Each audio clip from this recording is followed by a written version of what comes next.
it 3 for the Bears? Yeah, and 6? I think they missed the very first one. It should have been on number 4. Mike Montemayor after that nice grab. Excuse me, it was Alex Mancha with that nice grab. And out there next to the officials, we have Steve Marroquin. Yeah, and I think they want to get the numbers correct because this is an ejection. And if they get a key player, that's going to be huge. Already the Bears playing without their star safety, Taylor Santillán. But it has not been felt as Bobby Guajardo has stepped in that role and produced defensively tremendously.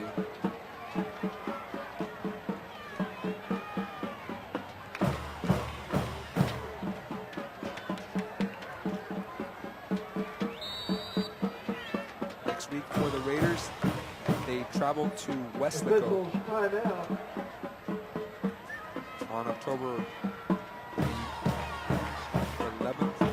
No, excuse me, the San Benito Greyhounds come in and play the Raiders. I was looking 2 weeks ahead. So San Benito plays against the Raiders here on PSJA ISD Stadium. That will be next Friday. We'll have that live on KTRI TV 17 kickoff at 7:30.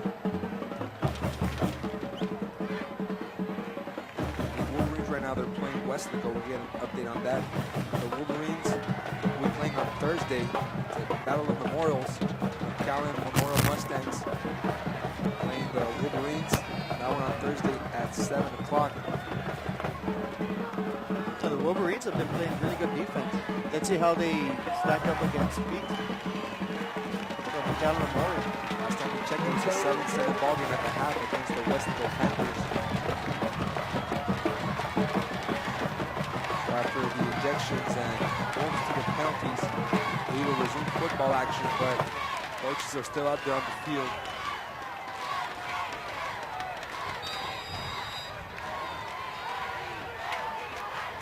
We're back to football. Bears from the Raiders' 36-yard line. And they'll start off with a run. With 8:57 left in the game. PSJA leading at 13-7 over the Raiders. Augustus Hernandez. Augustus Hernandez.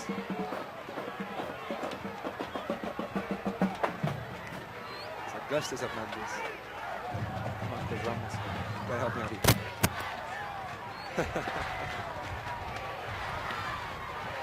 Augustus Hernandez. So the clock stops again. Yeah, I don't know what they're talking about now, but I don't know how much the referees out there get paid, but I think they're definitely earning every single dollar tonight. In fact, you may even say they're underpaid tonight because, wow, tons of penalties. The Bears, just this half alone, have had 3 personal fouls. And an ejection. And an ejection to top it off. So that's run resulted in a gain of 0. Navarro looked to pass, but he found some lanes in the middle. He gets brought down from behind across the 25 by Kevin Trevino. The 94, he picked up another first down. And it seems like so long ago that Sammy Lopez returned that punt return, 85 yards for the score. The momentum now on the Bears sideline. Next week for the Bears, they will travel to Westlaco East on Friday. That should be a good game right there. That's going to be a very tough game for Coach Marroquin's squad. They want to take a 2-1 district record into Bobby Lackey Stadium. Navarro gets tripped up behind the line, a loss of 1. Good penetration there by Gibby Guajardo. Yeah, Gibby dove in there, disrupted the whole play. The timing of the play results in a no gain, if you will. It brings up a 2nd and 11. So the Raider defense is bending, but they're hopefully not breaking. But the thing they got to look at, though, there's 7.5 minutes remaining in the ball game, and the Bears continue to hold on to the ball. And there's a let's see what exactly. Might have been a knee brace or an arm brace or something. Yeah, it was a knee brace. That was a pretty long throw. Bears offensive lineman toughing it out, and Angelo Lacerda making a tough run, but he goes backwards for a 2-yard loss.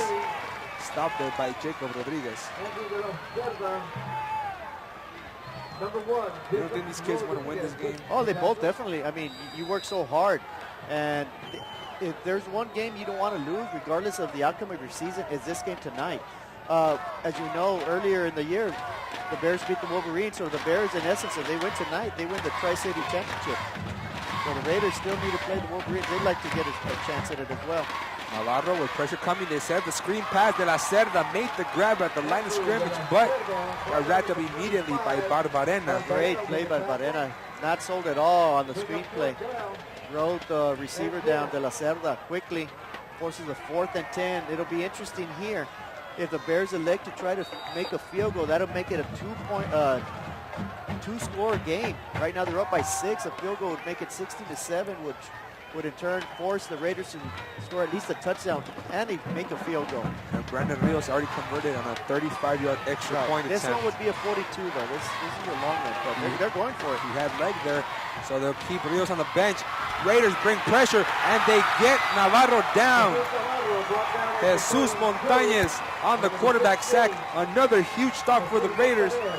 And suddenly momentum going back to them, trailing by 6 points. They'll have 5:50 to work with after forcing the Bears to turn it over on downs. And more importantly, they'll stop with good field position at the 31-yard line of the Raiders.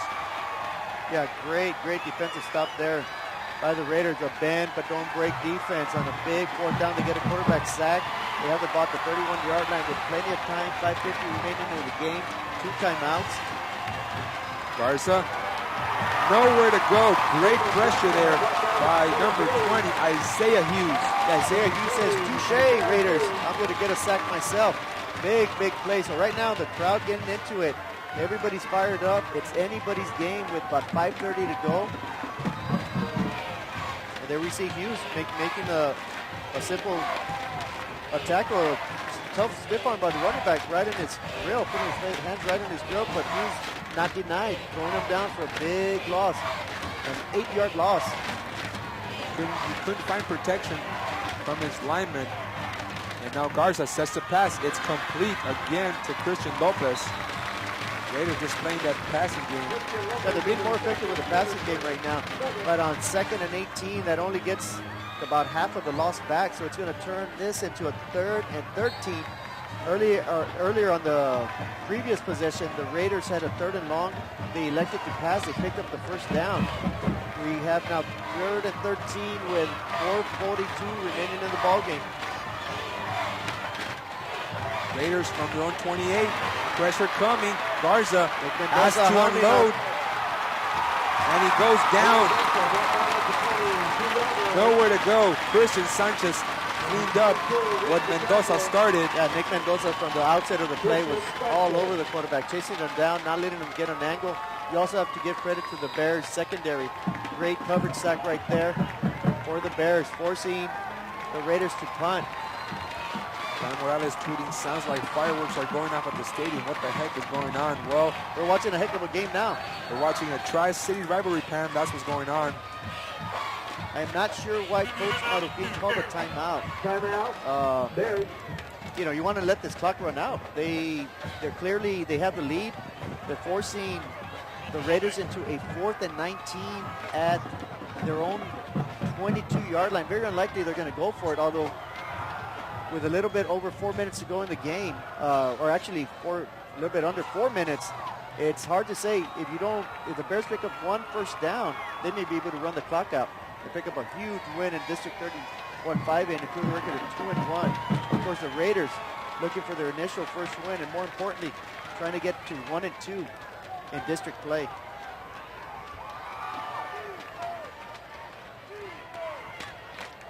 And it looks like the PSJA Memorial Wolverines turn it over on downs late in the 4th.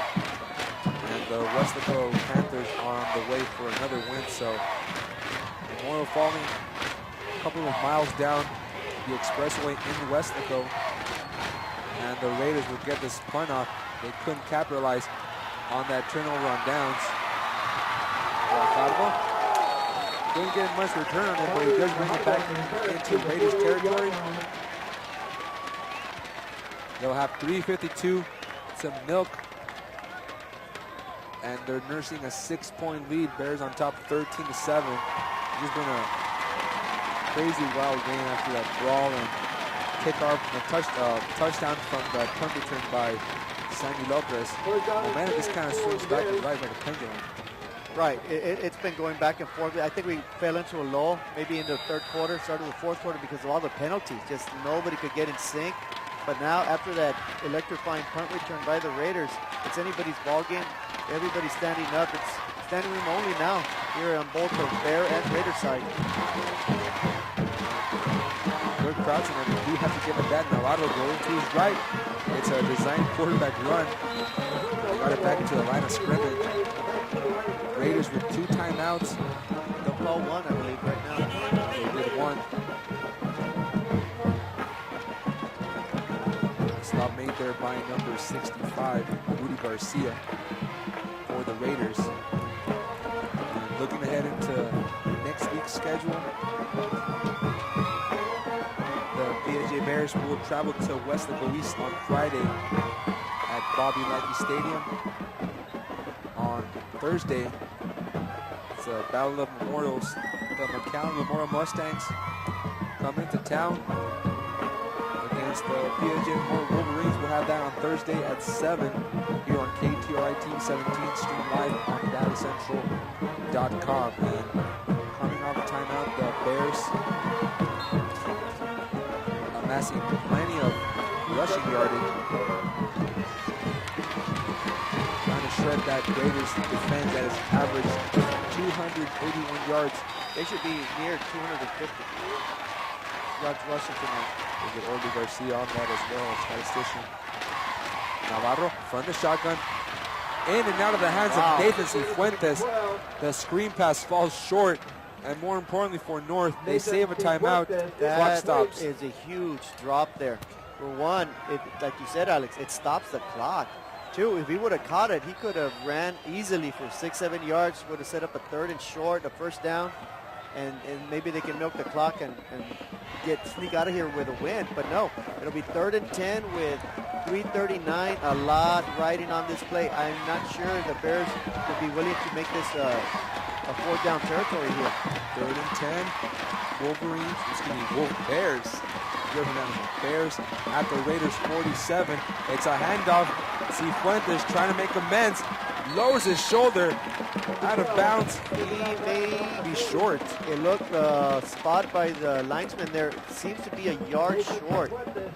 Wow. Cifuentes needed to get to the 38. Yeah, and once again, Cifuentes, he needs to stay in bounds regardless of whether you're going to pick up the first down or not. He stepped out of bounds again, doing the Raiders a favor, allowing them not to waste that last timeout, stopping the clock. Huge 4th down. 4th and 2 for the Bears at the Raiders' 39-yard line. I think of the Bears have total 222 yards on the ground. Bears line up quickly, trying to catch the Raiders offside. And they hand it off to number 22, Christian Sanchez, but a flag flies in there. We'll see it. Oh my goodness, false start. Another penalty hurts the Bears. 5 yards against the Bears. Yeah, the Bears trying to be sneaky. We saw it once before. They snuck up to the line quickly. This time they did not set up properly. A flag comes in. That's pretty huge right now. It is a 4th, instead of a 4th and 2, a very manageable 4th and 2, not 4th and 7. Now it looks like they're going to bring in the punting unit. And what happened last time, Alex? I forgot last time the Bears punted to the Raiders over here. Sammy Lopez awaiting the ball at his own 16. Now at the 15, so if he returns it, it'll be the same distance, 85 yards. Another flag. But the Raiders have called timeout. I don't know why were there too many men?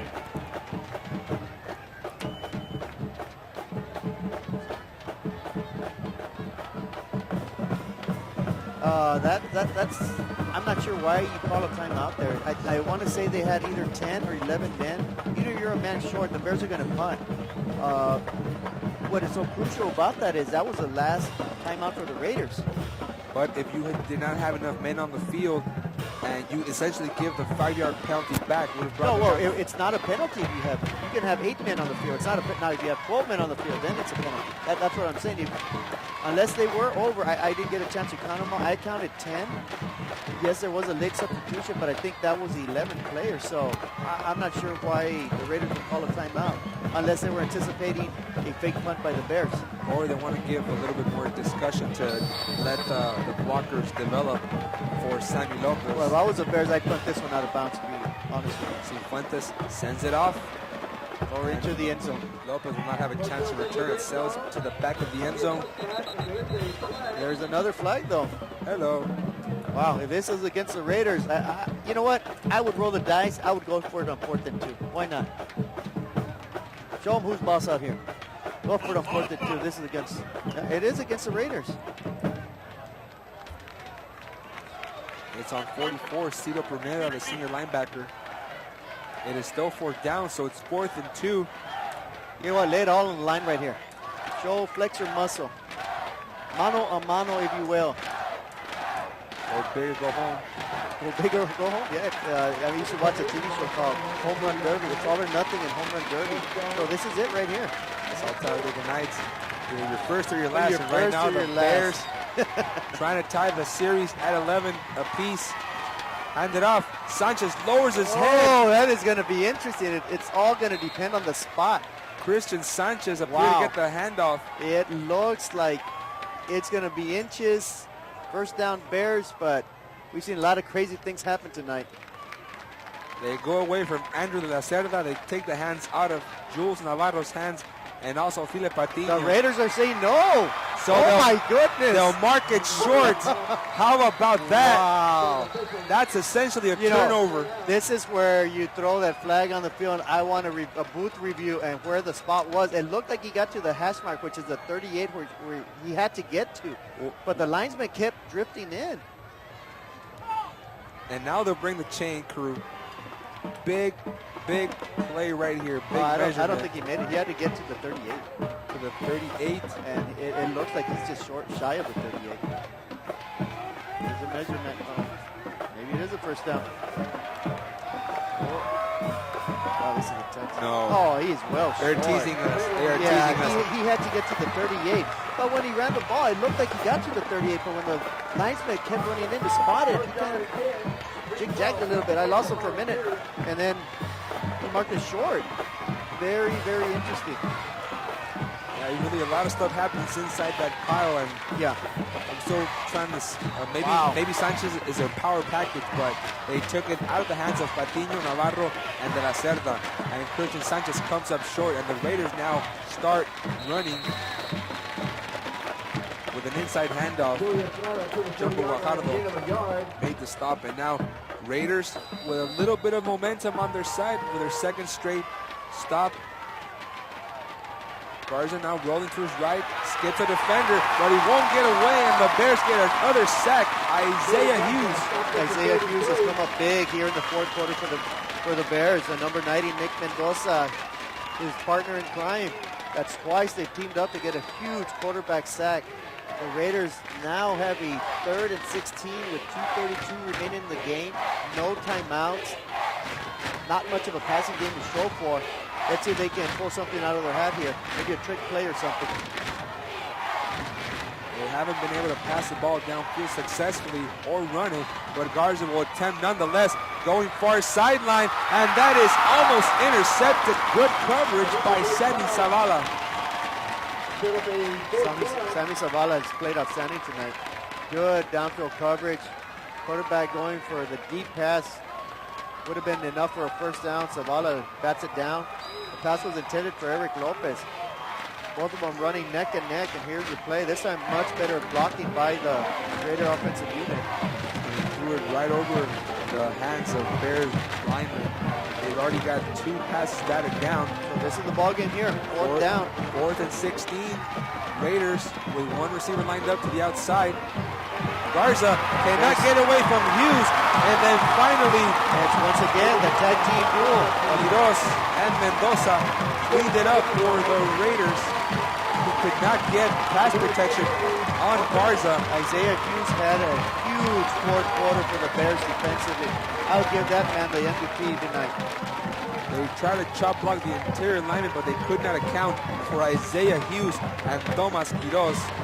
Tomas Quiroz wrapping them up, sealing the deal. All the Bears have to do now is make sure they do not fumble the ball.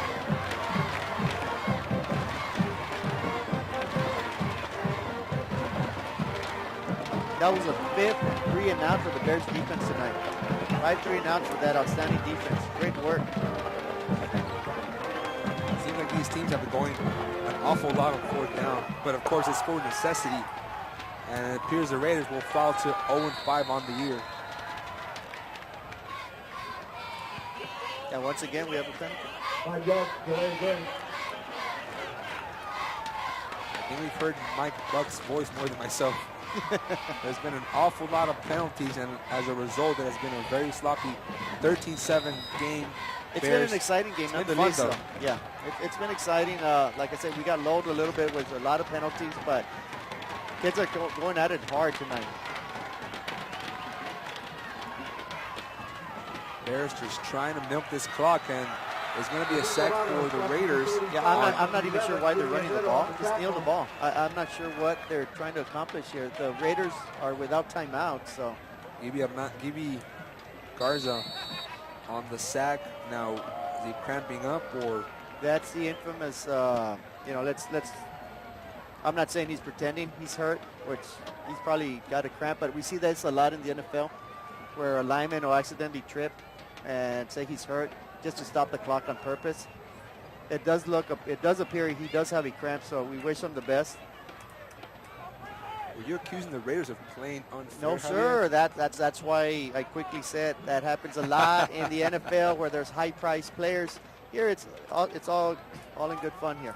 These kids have been playing all night long, and it's 91 degrees outside as we walk down the elevator to get some refreshments. It was a very humid night. Of course, we are nice and protected here in the broadcast booth at PSJA Stadium, but out there, the fans, players, and the band, they are weathering a very humid night, and it might just be a cramp for Gibi Guerrero. He's had an outstanding game. Heck of a football player. They're just trying to milk this clock out. 1:48 left in the game. Raiders with no timeouts, trailing 7-13.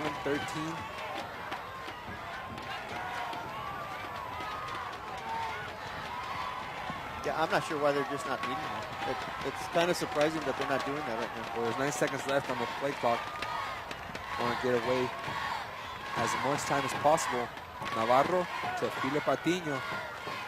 And I'd say you take a knee. Yeah, I mean, why risk as much craziness has happened tonight? You know, we've had fumbles, punt returns, interceptions, penalties galore. Why leave anything to chance? Raiders cannot stop the clock. It is now 19 seconds on the play clock with 60 seconds left in the ballgame. Yeah, basically they'll on this next snap, it'll be down to 45 seconds. They can get the ball down to maybe 10 seconds, punt it, and force the Raiders to start at the 20-yard line. Navarro on a run. Won't get much. But more importantly, the clock keeps ticking. It is now down to 40 seconds with 25. They still haven't started the play clock, so it might be a 10-second differential. Now it's a 5-second. Okay, it's a 6-second differential here, so the Bears can run the clock down to about 6 seconds. Use their last time out, and then simply don't punt it. Well, don't punt it. You got to do something. You could not get the ball over on bounds. Or you can roll it. You can roll well, out. That's what I said. I punt it straight into the field goal over there, past the end zone, back into that beautiful mural that the Bears have back there, back-to-back state semifinalists. We do have to give mention to this crowd here tonight. Whether you're from far San Juan, Alamo, or any other part of South Texas, we did mention that it's been difficult to fill the stadium up, but both crowds came tonight, and even the Raiders brought a good crowd on that east sideline. And that bleacher looks like it's been an amazing night. Tri-City rivalry, and it appears the Bears will head to Westlaco East with a 4-1 overall record, 2-1 District 31-5A, but more importantly, the morale of being city champions. Yeah, Tri-City champs. Got to feel good for Coach Murin in his first year. Doing an outstanding job against his fellow coaches here within the district, beating PSJ Memorial and beating PSJ North. Can Southwest get in on the Tri-City? Well, right now they're 4A. This year we do the realignment. There's been speculation we may go down to 4A. It'd be nice if Southwest came up and we'd have 4 teams at the 5A level. So now 4th and 19. And it appears they'll punt it. Sammy Lopez awaiting it. Same spot at the 15. The clock will start when he snaps it, so. Navarro runs. Stays on his feet. Clock down to 2 seconds. And it hits triple zeros. Sammy Lopez will not get a chance to see this ball anymore. The Bears will head to Westlaco East next Friday with a 4-1 record after defeating the PSJ North Raiders 13-7. And after a very heated rivalry tonight, we'll see how the week fares between these two schools. In a sloppy game thus far, but we do have numbers. The Raiders, 150 yards total of offense. The Bears, 286. It's 222 rushing. And Cruz Navarro threw for 68 and 2 touchdowns to go with 2 interceptions. So even though the Raiders were outgained by over 170 yards, it has been a really close game. I really have thoughts on tonight's matchup. Oh, it was everything that we thought it was going to be. Throw the records out at the inception of the game. It doesn't matter who's on top or the district standings, who's at the bottom. What's at stake is a Tri-City championship. It's 2 communities gathering, seeing the best of the best, going at it. It was nothing but a good, solid, old-fashioned brawl, if you will. 13-7. That's a good game. I like defensive games tonight. There may be a few too many penalties, but other than that, we had some excitement. A long touchdown run by the Bears quarterback, Jules Navarro. A huge punt return that gave the Raiders life. The crowd was energetic. The bands were awesome. The cheerleaders did their part. The dance team. It was a great production here from the booth. Everybody involved. So I'm very happy. Bears will need a little bit more than that priest to exercise the demons. Fall to 0-5. Bears move to 4-1. 2-1 in District 31 5A. They'll head to Westlaco East next week. The Raiders will play San Benito. So for Orly Garcia Jr., Eddie Ramos, Javier Martinez, I'm Alex Peña. Thank you for watching KTRI TV 17 and have a safe weekend, everybody.